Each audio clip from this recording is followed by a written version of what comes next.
Este caso é intrigante e certamente até você terá dificuldade de dar um desfecho final para o que de fato aconteceu. Como uma noiva recém-casada se afogou em apenas 23 centímetros de água num riacho, enquanto o chalé onde estavam pegava fogo. O que aconteceu com a noiva de 8 dias? O inquérito sobre a morte da jovem de 22 anos revelou uma história confusa de fuga, apólices de seguro de vida, um possível triângulo amoroso, cartas de suicídio e também tentativa de homicídio. Eu sou o tiozão da Fatos. Seja bem-vindo, você está na Fatos Criminais.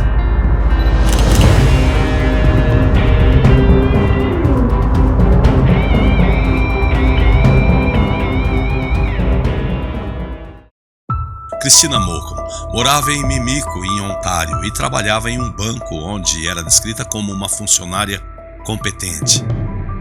No dia 12 de maio de 1947, Christina fugiu com John Ray Kedwell, um veterano de guerra de 26 anos, mais conhecido como Jack, depois de se conhecerem por 3 anos. A família de Christina tinha uma preocupação sobre o casamento, e isso dizia muito a respeito de Ronald Berry, um imigrante de 28 anos da Itália, que era o melhor amigo de Jack. Ronald, além de dançarino profissional de salão, tentava se estabelecer no Canadá com negócios de construção e seguros, mas sem muito sucesso. Dizem que Jack, Christina e Ronald passavam uma quantidade excessiva de tempos juntos. A irmã de Christina, a Ellen, chegou a comentar que a família suspeitava que talvez Ronald estivesse apaixonado por Christina. Maio 1947. O mistério começou com o casamento secreto de Jack e Christina, no dia 12 de maio de 1947. O pai de Christina inicialmente se opôs ao casamento por questões de religiosidade, embora Jack tenha se convertido. Mas a fuga do casal foi perturbadora para a família de Christina e uma situação incomodava a família: a presença iminente de seu melhor amigo, Ronald Berry. E para piorar ainda mais a situação, quando Jack e Christina se casaram, a família ficou chocada, pois Ronald foi junto na lua de mel. Ronald, o amigo, era dono de um chalé em Severn Falls, onde estaria junto aos Kedwells na lua de mel. Antes de irem para o chalé, os recém-casados passaram os primeiros dias da lua de mel na Tyndall Avenue em Toronto. Ronald Berry estava junto. No dia 17 de maio, o trio foi para o chalé em Severn Falls, que era acessível apenas por barco. Durante o tempo que passaram no chalé, é relatado que Christina começou a agir diferente do habitual. Ela tinha crises de choro, enquanto em outros momentos parecia completamente atordoada. As evidências sugerem que Christina teve conversas com Ronald sobre se Jack realmente a amava ou não. Nós vamos chegar lá. 20 de maio. Foi quando, na noite do dia 20 de maio de 1947, o corpo de Christina Kedwells, de apenas 22 anos, foi encontrado a poucos metros do chalé, nas margens de um rio. Um mistério que tomou conta da cidade. Como uma noiva recém-casada se afoga em apenas 23 centímetros de água num riacho e, no mesmo momento, o chalé pegando fogo? Traz também que Ronald voltou para o chalé e encontrou Jack desorientado, sentado com um ferimento aparentemente na cabeça, e o tirou do incêndio. Ele diz que procurou por Christina, mas não conseguiu encontrá-la em lugar algum do chalé. Ronald lembrou que o chalé queimou até o chão em apenas 1 hora. Ele levou Jack em um barco para Severn Falls para pegar um carro para levá-lo ao hospital e contatou a polícia. Foi então que Ronald descobriu que a situação piorou ainda mais.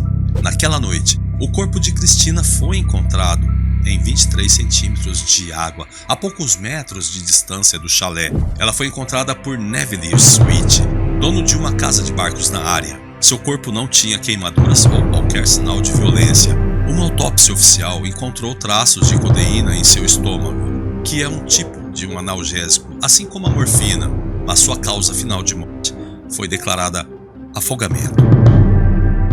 Um detalhe interessante: o Major Lawrence Scarfield, que tentou ajudar a apagar o fogo no chalé, diz que não viu sinais do corpo de Christina na área quando foi buscar água no rio para ajudar com as chamas poucas horas antes. Jack, Ronald e outras 20 pessoas foram interrogadas pela polícia em conexão com o caso. Jack foi interrogado pela polícia por 3 horas após receber a alta do hospital, onde foi tratado por queimaduras, choque, ferimentos na cabeça e aparentemente uso de drogas. No entanto, Jack alegou não se lembrar de nada que tenha ocorrido depois das 11 horas da manhã no dia da morte de Christina. Ronald foi interrogado pela polícia por longas 13 horas, nas quais ele forneceu uma declaração de 3.000 palavras que a polícia descreveria como fantástica. 19 de junho.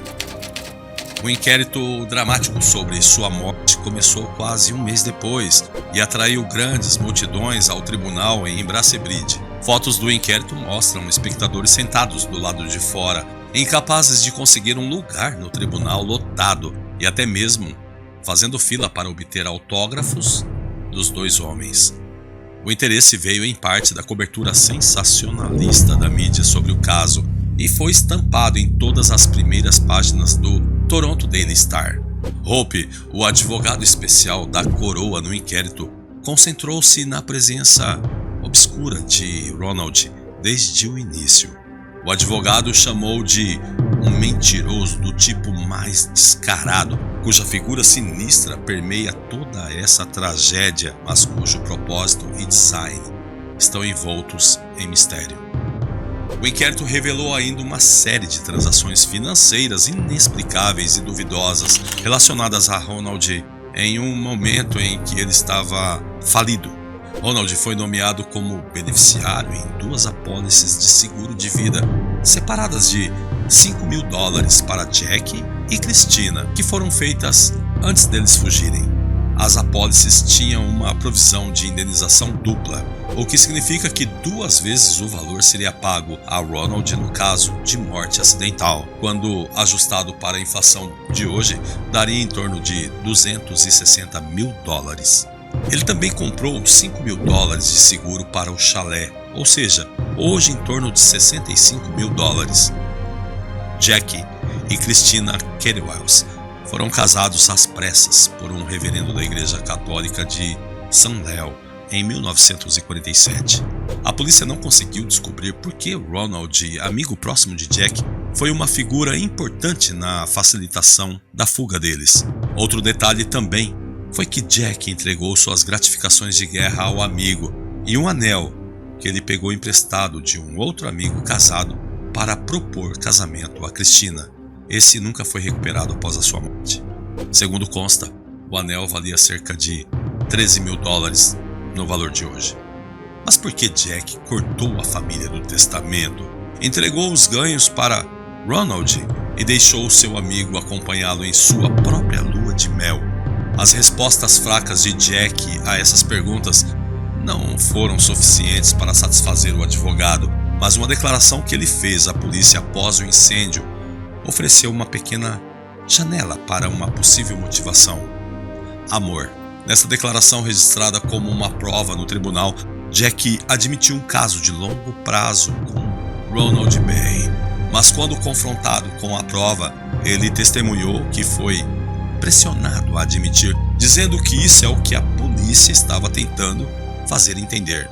Ainda assim, o advogado Hope não estava convencido e disse que, quando Jack, após questionamentos vigorosos, concordou com a sugestão repetida do advogado de que ele e Ronald eram amantes do sexo masculino, e segundo o advogado, o fantástico triângulo de reviravoltas e emoções frustradas tomou forma. Wayne Turner, atual coproprietário da Marina de Severn Falls, disse que o relacionamento próximo dos homens e suas viagens frequentes para o norte foram comentados pelos moradores locais, incluindo seu tio, que tinha 10 anos quando o inquérito aconteceu. Ele disse que ninguém na família dele conseguia entender por que Jack queria se casar. Reviravolta. O relatório policial alega que havia sinais e evidências de que Christina estava muito angustiada pela conduta não natural de seu marido e de Ronald. De acordo com o inquérito, no dia 6 de abril, um domingo de Páscoa, uma carta de suicídio teria revelado que Christina teria tentado se matar por envenenamento. Jack disse que sua noiva estava doente naquele dia, mas o que ele não sabia é que ela havia escrito uma carta de suicídio endereçada a Ronald. Esta será a melhor saída, pois não suporto ver outra garota com ele. Um especialista em caligrafia testemunhou que as notas de suicídio foram, sem dúvida, escritas por Christina. No final de abril, ela tentou matar a si mesma e a Jack também. De acordo com as notas de suicídio, numa outra carta para Ronald, ela teria escrito: quando você ama alguém, você realmente o ama, e eu sei que não há ninguém para mim além de Jack. E se eu não posso tê-lo, não pretendo que ninguém mais o tenha. Eu esperei, como você pode dizer, na esperança de que Jack me pedisse em casamento, mas agora percebo que sou apenas uma fantasia passageira. Já a carta final foi escrita um dia antes de sua morte e endereçada à senhora Thomas, a mulher que era dona da casa em Mimico, onde ela ficou brevemente com Jack. Christina pediu a Ronald para enviá-la e dizia: Ronald está no barco lá fora em algum lugar. Quando ele voltar, tudo já terá acabado. Ele deve ter ficado com medo de que algo acontecesse, porque ele vai ficar um dia a mais para garantir que voltemos para Toronto com ele. Ronald guardou os bilhetes de suicídio e não contou a Jack sobre o comportamento perturbador de Christina até que isso fosse revelado no inquérito. Jack, quando ficou sabendo, disse que seu melhor amigo agiu dessa maneira para protegê-lo. Ronald Berry desapareceu para Nova York no ano de 1956, deixando para trás um cachorro pequinês chamado Ling para o filho de Jack, então com 2 anos de idade. A família nunca mais ouviu falar dele. Já Jack se casou novamente 3 anos após o incidente, começando uma família na mesma casa em Mimico que ele dividiu com Christina. Jack mais tarde mudou sua família para a casa do outro lado da rua, onde seu filho Richard ainda mora com sua esposa Sharon. A alguns metros de onde Christina foi encontrada, uma casa de campo com telhado vermelho agora está em meio às árvores, substituindo a estrutura que queimou até o chão na curta lua de mel da noiva de Toronto. A base de tijolos expostas do chalé original parece ter sido preservado na remodelação.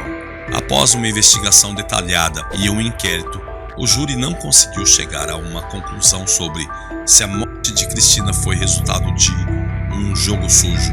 Eles declararam, portanto, um veredito aberto, indicando que não havia evidências suficientes para determinar se ela foi assassinada, cometeu suicídio ou morreu de causas naturais relacionadas ao incêndio e afogamento. Este caso será sempre uma história sem um final conclusivo, a não ser, claro, que você tenha solucionado o que de fato aconteceu. Deixe nos comentários, eu adoraria ler. Meu amigo, inscreva-se na Fatos para nos ajudar a continuar produzindo episódios para vocês. Muito obrigado, até a próxima.